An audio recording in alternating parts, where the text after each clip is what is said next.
You're watching Local 5 News at 10 in HD. We are Iowa's most accurate weather team, and we start with your forecast first. We are heading into the end of the week, and you know what that means. Another warm-up. That's right. We're going to do it again. Temperatures are pretty mild tonight. They're in the 50s. They won't be very bad tomorrow. Actually, we're looking at highs in the 70s and 80s. It's going to be a windy day, but a warm day. We're talking even close to a record. So we'll see some sunshine, especially in the afternoon tomorrow. Can we keep this weather going all weekend? We'll have that forecast coming up. They do something to your brain. They take your brain into the game. Coming up on Local 5 News at 10, video games can be addicting, but they can also be dangerous. What these seemingly harmless games could be teaching your kids. Then a Metro child is fighting for his life after he was hit by a car this morning. Students are, caring and compassionate learners, and, it hits them kind of hard. Tonight, his classmates and teachers at Brody Elementary are hopeful he'll make a full recovery. Why this tragedy is especially hard for them to process. Local 5 News at 10 in HD. Start. We are Iowa.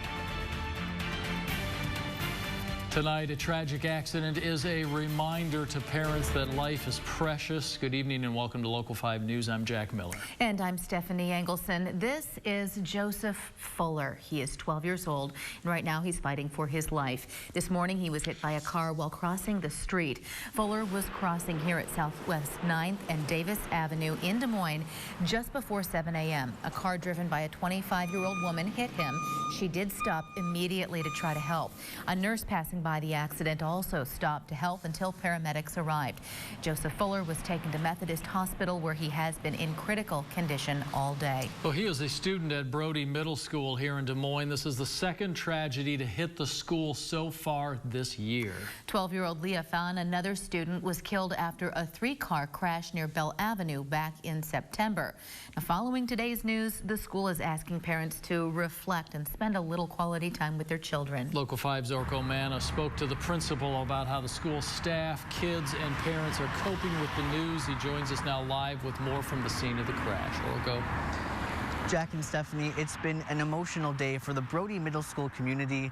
Staff members found out about the accident that happened at this intersection toward the end of the school day.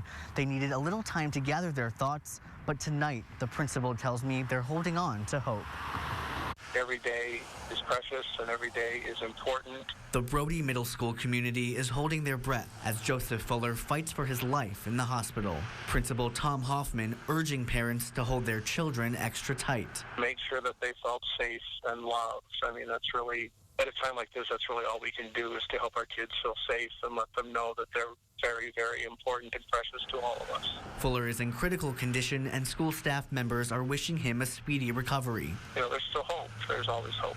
You can't be a good teacher unless you believe that there's always hope. And with this being the second major heartbreak this school year, help will be available for all those who need it. Our school district has a pretty robust and comprehensive response to incidents like this. They did with Leah. We have 2 full-time counselors. We have a social worker. We have other people who are trained to work with our kids.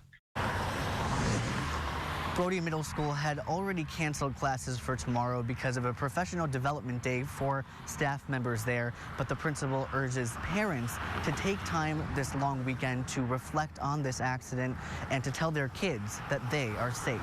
Reporting live in Des Moines, Orko Manna, Local 5 News. We are Iowa. Orko, thanks. And again, Joseph Fuller is in critical condition tonight. Stay with Local 5 for the latest updates. And another absolutely heartbreaking story. Roosevelt High School student Yor Zhang was shot in the head Monday night in Des Moines. He has been in critical condition ever since. Tonight, police are looking over new video from that shooting. Police are asking witnesses to step forward with any information they may have. And they have someone in mind who may have that information. What we're particularly looking for right now is shortly after 6 p.m. on Monday afternoon, there was a silver Toyota Prius stopped at the stoplight here at Keogh Way and I-235. It was getting ready to make the turn from Keogh Way onto eastbound I-235. As that Prius sat there, it was beginning to make its turn and it was cut off by an erratic driver. It was so close that it was nearly a collision. We're pretty confident that that witness in that Prius might be able to give us some information about that driver of that car that was being operated erratically. And we will keep you updated on his condition and the police investigation as well. There's breaking news in your local election headquarters tonight. After spending the day in Iowa, Republican vice presidential nominee Mike Pence had a scare. His plane skidded off a runway in New York tonight. Here's the video. Fortunately, there are no reported injuries. They canceled the event he was set to do tonight, and the Federal Aviation Administration has now started investigating. Meanwhile, Iowans will get the chance to see Hillary Clinton tomorrow. She's here pushing supporters to get out and vote. Clinton will be at Roosevelt High School in Des Moines. Doors open at 2:45. The event starts at 4:45. A pipeline protest became violent in North Dakota today. Protester fires and blockades on one side of the road, riot gear, military vehicles, and eventually pepper spray on the other. Law enforcement today made its move on the Dakota Access protest camp. Jordan Schroer from our ABC station in North Dakota joins us with more from the front lines. Tensions hit an all-time high as hundreds of law enforcement came toward them at the highway.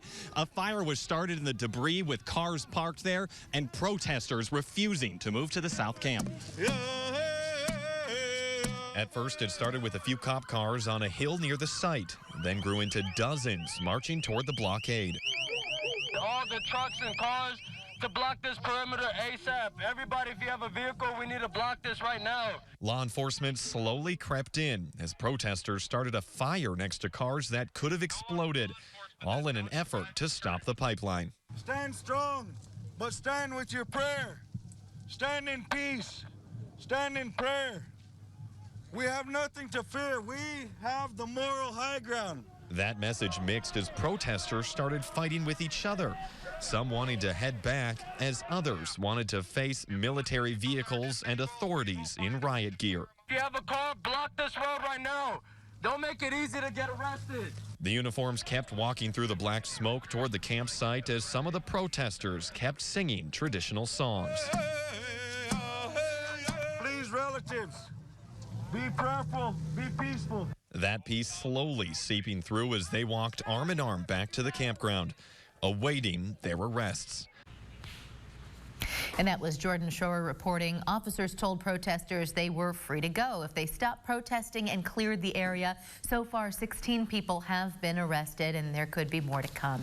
Time now for the final part of our video game investigation. All day, we've brought you expert advice on how to handle screen time with your kids. Tonight, we'll look at an important aspect of video games that parents often overlook: violence. Local 5's Amanda Krenz continues her special series.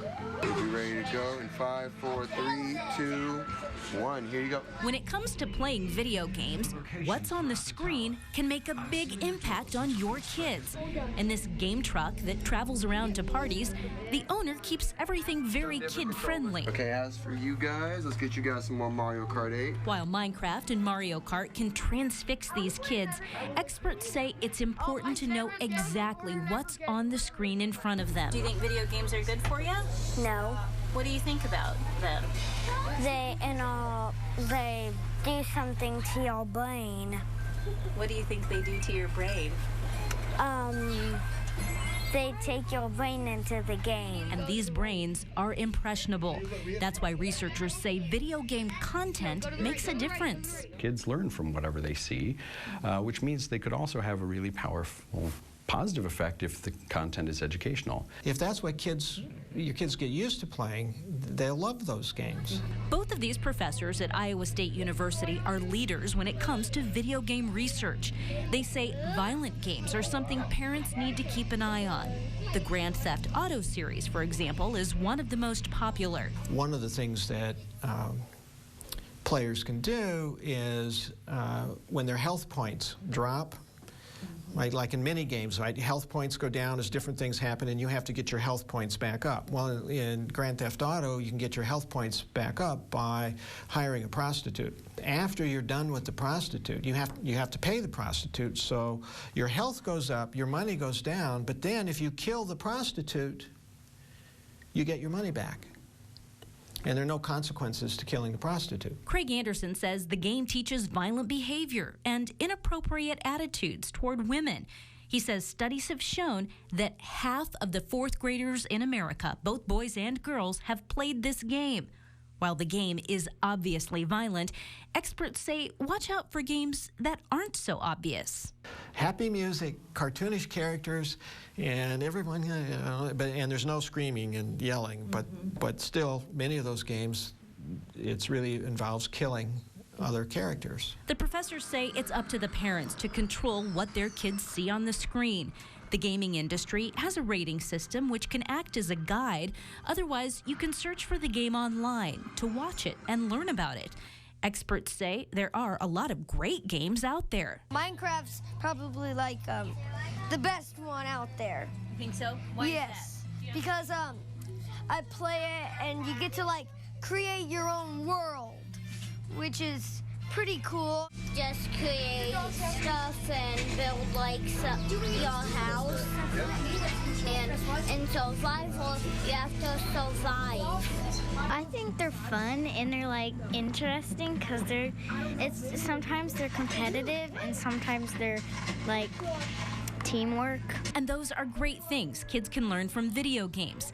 It's up to the parents to control that content. What's true is that games have powerful influences because your grandmother was a great neuroscientist. She told you practice makes perfect. She was right. You spend a lot of time playing these games, you will learn a lot of things from them. Amanda Krenz, Local 5 News. We are Iowa. And if you missed Amanda's other stories, be sure to log on to our website, weareiowa.com, where you can see helpful information for parents. Local 5 explored video game addiction and also some advice that will help you find a balance with your kids and that screen time. Still to come on Local 5 News at 10, a big change that could make Des Moines school kids a lot safer. Then a Metro church says they shouldn't have to accommodate transgender people, so why are they dropping a lawsuit against the city who's making them comply?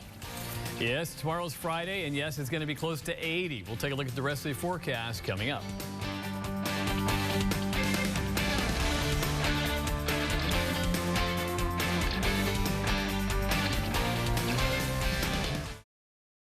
You're watching Local 5 News at 10 in HD with Jack Miller, Stephanie Engelson. We are Iowa's most accurate forecast with Chief Meteorologist Brad Edwards and Local 5 Sports with Sports Director John Schaefer. This is Local 5 News at 10. We are Iowa. Welcome back, everyone. Starting with a colorful map here. We got the blues, the greens, the yellows, the oranges, but boy, it was cool up here. Not a pretty picture in northeast Iowa. Cloudy all day, cool all day. We had enough sunshine to get us to low 60s, low 70s in western Iowa, and it's pretty mild out there now. 40s and 50s out there, so no big complaints. 54 in Perry, 54 in Carroll. You were in the 70s earlier today. Still 56 in Lamoni. It's cooling down in Centerville, down to 46, but hey, it is going to be a mild start tomorrow. We got a little plane there, or it's a UFO. I'm not sure. Probably a plane. Anyway, looking at the sky cam, it's quiet tonight. We got a few clouds out there, 55 degrees. It's going to be a mild night. The winds are southeast at 13, and it's going to stay very breezy tonight through tomorrow. In the morning, 10 to 20 mile an hour winds, and then in the afternoon, 15 to maybe 30 mile per hour winds out of the southwest. That's going to warm us up close to 80. Here comes the front, though. Saturday morning, it starts to shift the winds. If this slows down a little bit, just a couple of hours, we could probably add a couple of, 4 or 5 degrees to our temperature. But if it comes through in the morning, it'll probably keep us in the low 70s. We'll see how it plays out, but it's definitely going to be cooler in northern Iowa on Saturday. Here's Friday, though. Close to 80 here, 70s in the rest of the state on Saturday. Cooler in northern Iowa, that front dropping down. Again, the timing of it, see, Ames at 67. We're going to be about 73. If it slows down, we may be even warmer in Ames. But it looks like a great day nonetheless for some football up here. K-State's coming to town. 50s in the morning, probably 60s in the afternoon. That's pretty comfortable for this time of year. North winds coming in at 8 to 18. Let's talk about the satellite and radar. And no precipitation in the short term here. Everything's going into California. They could use the rain here. The jet stream is taking everything over us right now and then wrapping around this big area of low pressure here. They've got snow in New York, upstate New York. How about that? So we've got beautiful weather here. It's going to stay warm. The clouds kind of going over us for the time being. There will be some clouds tomorrow off and on, but I think it'll be a fair amount of sunshine. Saturday, though, it looks like it'll kind of cloud up here. Maybe some stratus clouds coming in, kind of filling up, and maybe a few little showers or sprinkles Saturday night, especially in northern Iowa, but it looks good. most of the weekend. Mostly clear, mild and breezy tonight. Tomorrow, just plain windy out there. The southwest wind picking up a high near 80 degrees.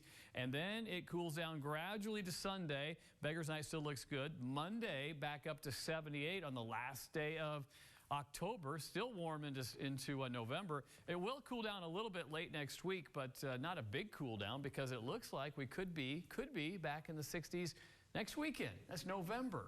It's crazy. And we could use some rainfall. That's Wednesday, Thursday, a chance of rain. Okay. That would be nice too. But otherwise, wow. We can't complain, right? This is a winner. Wow. Yeah. Thanks, Brad. Yeah. Coming up on Look 5 News at 10, Ankeny is divided, headed into the high school football playoffs this week, and it's all on the line. But next, safer buses for your kids. What Des Moines Public Schools is looking to do after the break.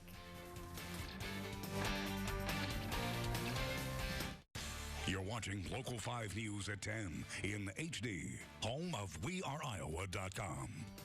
Welcome back. The Des Moines School District is part of a new study that could keep kids safer after the National Highway Traffic Safety Administration recommended school buses have seat belts. 2 brand new buses now have them. The buses will be part of a test run throughout the school year to see how kids adapt. If it becomes mandatory that buses install seat belts, it won't be cheap. The additional cost for a brand new bus was between $7,500 and $9,000 per bus. And that's a pretty big bump on a bus that costs, without that, about $83,000 or $84,000 a piece. The seatbelts won't affect how many kids can ride. The buses will still be able to hold 65 kids. Look for more on this story coming up tomorrow. Well, a Metro church claimed their First Amendment rights were violated when President Obama signed his transgender directive for schools. Now, the law only affects schools at the moment, but the church told us back in July they filed their lawsuit as a pre-enforcement challenge. The church sought an injunction to keep the city and state from applying the anti-discrimination law to churches, saying it violated free exercise of religious rights. Tonight, the Fort Des Moines Church of Christ filed for a dismissal. They did not give a specific reason for dropping the case. Casey's General Stores and Special Olympics of Iowa continue to do good work together. Over this past summer, for the Casey's Cup campaign, $39,000 was raised for the Special Olympics of Iowa. The money was raised from those 44-ounce cups at Casey's. Over the years, Casey's has raised $87,000 going toward the Special Olympics of Iowa. Well, John's joining us now, and you think the Chicago Cubs are ready for Game 3? I don't think there's any way they're not ready for Game 3, but unfortunately they're going to be without Kyle Schwarber, at least in the lineup. Coming up in Local 5 Sports, hear why the big bat won't have a spot in that lineup, but you could see him as a pinch hitter should the time arise. That's next in sports.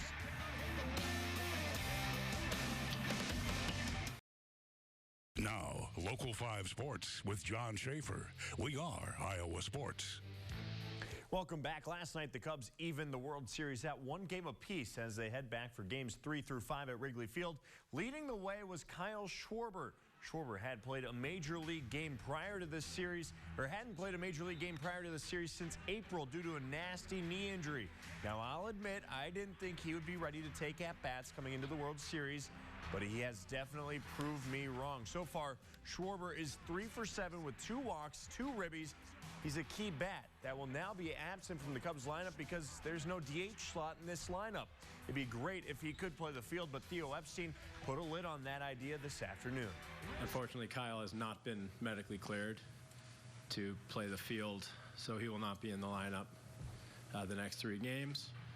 But we do look forward to him impacting the game as a pinch hitter for us, and certainly should the series return to Cleveland, would be eligible to continue as a designated hitter. I'm living the dream. You know, we're playing the World Series. What else can he ask for? I'm just going to keep riding the wave till it ends. The Cubs and Indians will start Game 3 Friday night at 7 p.m. from Wrigley Field. Again, this is the first World Series game played at Wrigley in 71 years. Should be a fun night in Chicago, regardless of the outcome. Now, Friday night, we get into the first round of the playoff football here in 2016. 2 teams that know each other all too well are Ankeny and Ankeny Centennial. Well, we get a second meeting between the 2 this week. The Hawks are ready to show they're a different team than they were back in September. The Ankeny Hawks got off to a tough start that saw them go 0-3 to open the football season. Well, you know, the first 3 weeks were rough. Obviously, we had a pretty good schedule, but it definitely did bring us together. You know, we got better every week, and we're playing our best football when we need to. Boy, have they played well. Winners of 6 straight heading into the playoffs. We were close in some of the games. We just couldn't pull it together. And this win streak we've been on, we've just had a lot of emotion we've been playing with. And the first few games it wasn't there, but now I think we've got it rolling. Friday night, there will not be a shortage of emotions as the Hawks battle their crosstown rivals, Ankeny Centennial. But Coach Rick Nelson is making sure his team only worries about the things they can control. I've always told the kids it's about us. It's not about who we play.